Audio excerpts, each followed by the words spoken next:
En aquel tiempo dijo Jesús a sus discípulos: si alguno quiere venir en pos de mí, que se niegue a sí mismo, tome su cruz y me siga. Porque quien quiera salvar su vida la perderá, pero el que la pierda por mí la encontrará. Pues ¿de qué le sirve a un hombre ganar el mundo entero si pierde su alma? ¿O qué podrá dar para recobrarla? Porque el Hijo del Hombre vendrá con gloria de su Padre entre sus ángeles, y entonces pagará a cada uno según su conducta. En verdad les digo que algunos de los aquí presentes no gustarán la muerte hasta que vean al Hijo del Hombre en su reino. Palabra del Señor. Que por la proclamación de este santo evangelio sean perdonados nuestros pecados. Alabanzas a ti, oh Cristo. Ven, Espíritu Santo, a través del corazón inmaculado de tu amadísima esposa, la Virgen María. Amén. Tomemos asiento, por favor, hermanos y hermanas. Hoy es un día muy especial, muy bonito para la Iglesia Católica. Bueno, todos los días son hermosos, pero hoy celebramos la memoria obligatoria de Santa Clara, Virgen, la primera discípula de San Francisco de Asís, la fundadora de las hermanas clarisas, que son como el pulmón de la Iglesia Católica. Hoy en día se habla mucho de la Amazonía en el mundo, y dice que el Amazonas es el pulmón del mundo. Pues las clarisas son el pulmón de la Iglesia Católica. Son aquellas que allá en sus claustros, encerradas, pero unidas al Señor, esas están sosteniendo la Iglesia con su oración. Y vea qué bonita la vida de esta mujer. Aquí, en la revista litúrgica, nos da una pequeña reseña, pero es muy profunda la vida de Santa Clara. Dice Santa Clara: apenas a los 18 años, suplicó al hermano Francisco de Asís que le permitiera compartir su vida. Así pues, se encerró en una casa en ruinas, cerca de la iglesia de San Damián, junto a la entrada de Asís. Su hermana Inés y otras jovencitas se le unieron para vivir en absoluta pobreza. Ellas fueron las primeras franciscanas. Murió el 11 de agosto del año de 1253 a los 61 años y fue canonizada en el año de 1255 por el Papa Alejandro IV. Que por la intercesión de Santa Clara de Asís, los deseos de nuestros corazones se hagan una realidad. Amén. Amén. Y este día la Iglesia Católica nos permite escuchar una lectura muy bonita. La primera lectura ha sido tomada del libro del Deuteronomio, en el capítulo 4, versículo 32 al 40, donde Moisés habla con el pueblo de Israel. Recuerde que si estamos leyendo nosotros Deuteronomio capítulo 4, pues está hablando Moisés de todos los portentos que ha hecho el Señor. Una mirada al Éxodo, una mirada a todas las proezas antiguas. Y Moisés hace algo que Pablo después lo va a decir en su lenguaje. Pablo va a decir: voy a hablarles como loco, dice Pablo, y empieza a hablar de las proezas del Señor. Moisés habla de las proezas del Señor y le dice: ustedes son un pueblo elegido. Ustedes son el pueblo del cual Dios se enamoró, Dios puso los ojos, y Dios puso los ojos e hizo muchas cosas extraordinarias para rescatarlos, y ustedes siguen con vida. El Señor los sacó de Egipto después de tantos años de esclavitud. El Señor los guió por medio del desierto. Les habló el Señor a través de esa columna de fuego. Los protegió con aquella nube. El Señor empieza, Moisés, a recordarle al pueblo las maravillas que el Dios de la historia ha hecho en su propia historia.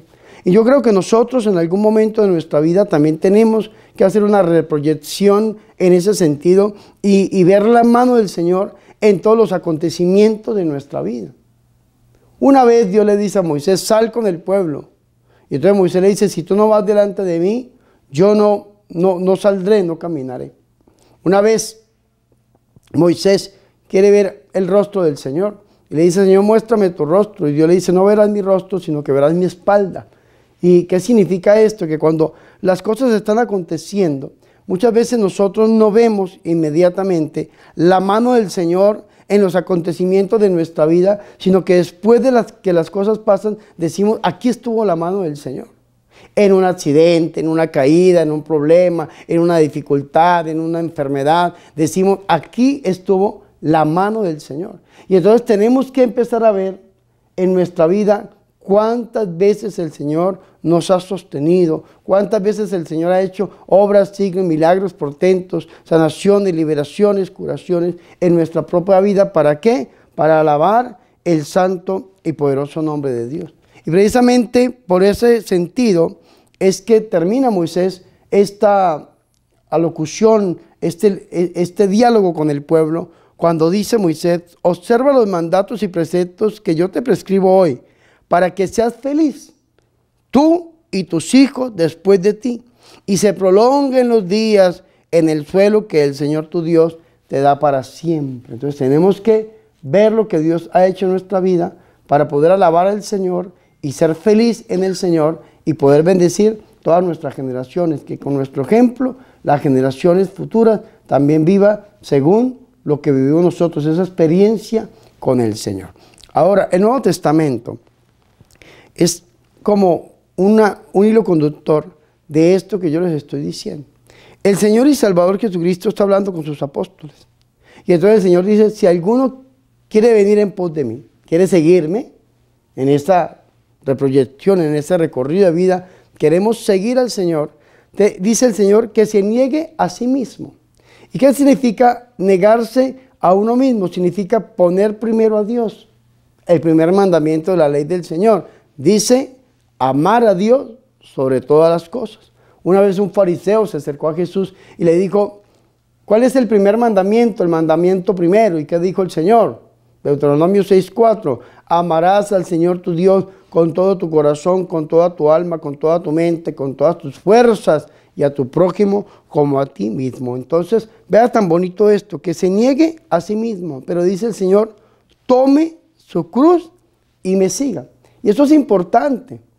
Nosotros, hermanos y hermanas, no estamos llamados a pedir cruces.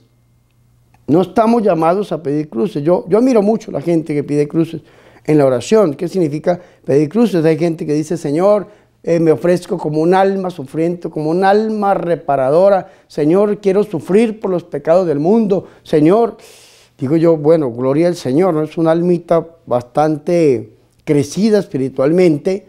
Y cuando empiece Dios a permitirle y a ver el cumplimiento de esa petición en su vida, pues también tiene que aceptarlo con fe. Porque es que yo una vez conocí una persona, y esta persona en la oración le decía al Señor eso, Señor, soy un alma reparadora, quiero reparar por los pecados del mundo, Señor, permíteme. Y cuando empezó la purificación en la vida de esta persona pedía oración de liberación, pedía oración, pedía una cosa y la otra, y no se daba nada en la vida de esta persona. Era un sufrimiento terrible, y yo una vez en oración le dije al Señor, Señor, ¿qué pasa con esta pobre almita? Y yo sentí que el Señor dijo, se ofreció como un alma reparadora. Y entonces yo fui con la persona, le dije, yo siento que usted se ofreció como un alma reparadora. Me dijo, sí, padre, yo me ofrezco. Y yo, pues entonces si se ofreció como un alma reparadora, pues entonces, pues cargue con la cruz que le pidió al Señor. Porque ¿cómo va a pedir una cruz y después va a querer quitársela de encima? Y es importante que nosotros tengamos en cuenta que el Señor no dice que pidamos cruces. El Señor respeta y nos cumple los deseos. Un ejemplo, yo admiro mucho un santo que se llama San Juan de la Cruz. San Juan de la Cruz fue uno de los reformadores de los carmelitas descalzos junto con Santa Teresa de Ávila. Y San Juan de la Cruz es un hombre muy místico, muy místico. La subida al Monte Carmelo es un libro de los cuales tiene San Juan de la Cruz, La noche oscura del alma. Y San Juan de la Cruz estaba orando y se le presentó el mismo Jesús. Jesús se le presentó. Y le dijo, Juan, pídeme lo que quieras. Vea que Juan, pídeme lo que quieras. ¿Y sabe qué respondió este santo? Señor, quiero vivir y sufrir por amor a ti. Vivir y sufrir por amor a ti. Ay, cómo sufrió este pobre hombre. La misma iglesia en ese tiempo llamaba la Inquisición.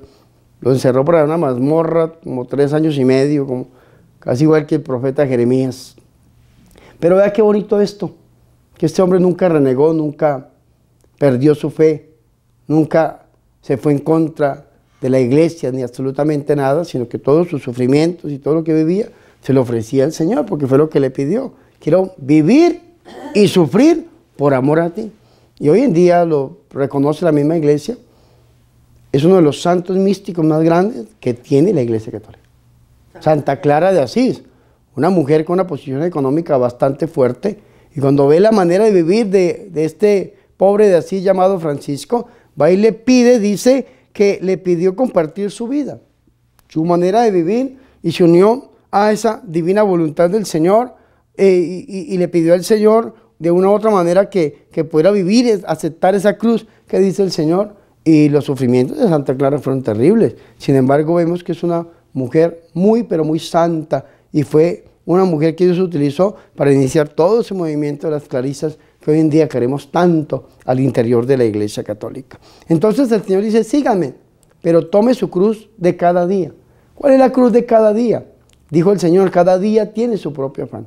Y entonces nosotros en ese acontecer diario, en ese devenir histórico de nuestra vida, en ese diario vivir, pues tenemos que seguir al Señor. Y si se nos presenta un problema, tenemos que seguir al Señor. Y si viene una dificultad, tenemos que seguir al Señor. Y si hay una alegría, tenemos que seguir al Señor. Y si hay una bondad, tenemos que seguir al Señor. Y dice Romanos en el capítulo 8, versículo 31 en adelante, ¿quién nos separará del amor de Cristo? Exactamente en el 34. ¿Quién nos separará del amor de Cristo? La alegría, la tristeza. ¿Quién nos separará del amor de Cristo? Nada nos puede separar del amor de Cristo, porque en Cristo Jesús somos más que vencedores. Y esto es lo que el Señor quiere que nosotros hagamos.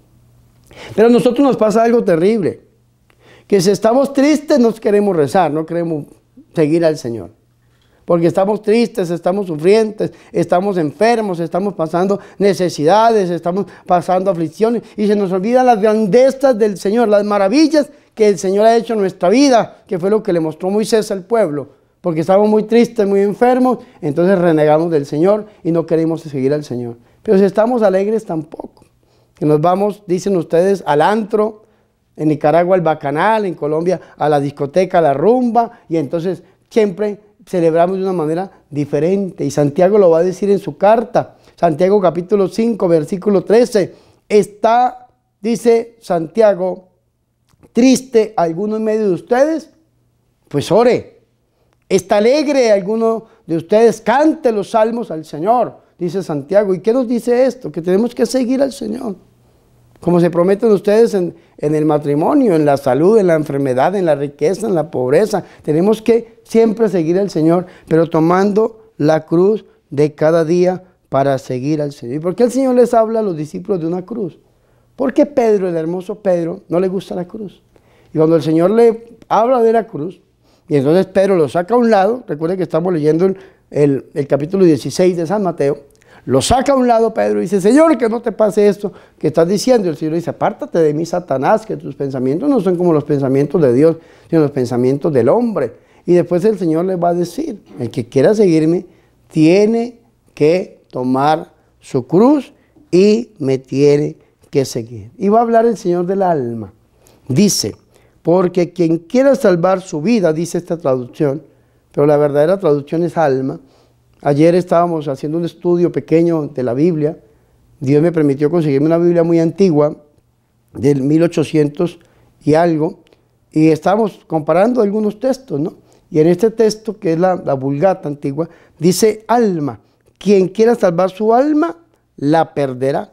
Pero el que pierda su alma, dice el Señor, por mí la encontrará. ¿Qué significa esto? Esto es algo bastante profundo, que esta traducción nos lo quiere mostrar de una manera profunda y diferente también, porque quien quiera salvar su vida la perderá, pero el que la pierda por mí la encontrará.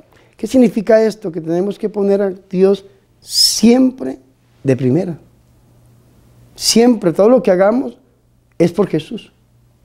San Pablo lo decía, todo lo considero basura, con tal de ganarme a Jesús. Primero Dios. Porque si nosotros pensamos en nosotros mismos, nos ponemos a nosotros mismos, queremos salvarnos a nosotros mismos y darnos los gustos a nosotros mismos, pues vamos a terminar perdidos. Pero si nosotros ponemos a Dios primero, le damos el lugar al Señor, pues el Señor es el que nos va a guiar y vamos a salvar. Y a veces tenemos que morir por amor a Dios a muchas cosas en este mundo. Y al morir a esto, pues vamos a salvar nuestra vida. Eso es lo que nos está diciendo el Señor. Y se pregunta el Señor, pues, ¿de qué le sirve a un hombre ganar el mundo entero si pierde su alma? ¿O qué podrá dar para recuperarla? Absolutamente nada. Dios es el que lo hace todo.